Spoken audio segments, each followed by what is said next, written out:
পালুকায়, কেউ কি পালুকায়, যদি না সে ভেজা দিন। ইচ্ছের হিমালয় হয় না কবু ক্ষয়, হৃদয়ে থাকে অমলিন।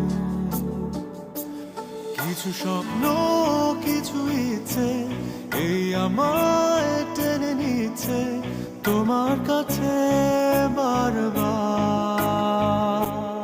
Just scrolling Facebook and Rafiat Rashid মিথিলার এই লাইনটায় থেমে গেলাম।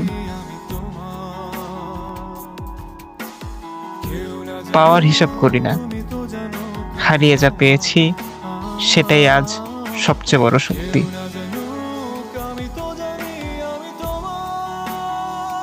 মানে যখন আমি পড়ছিলাম প্রথমবার এই লাইনটা, তো তখন আমার মনে হচ্ছিল যে একটা মানুষ কিভাবে নিজের পুরো জীবনকে এই একটা লাইনে বলে দিল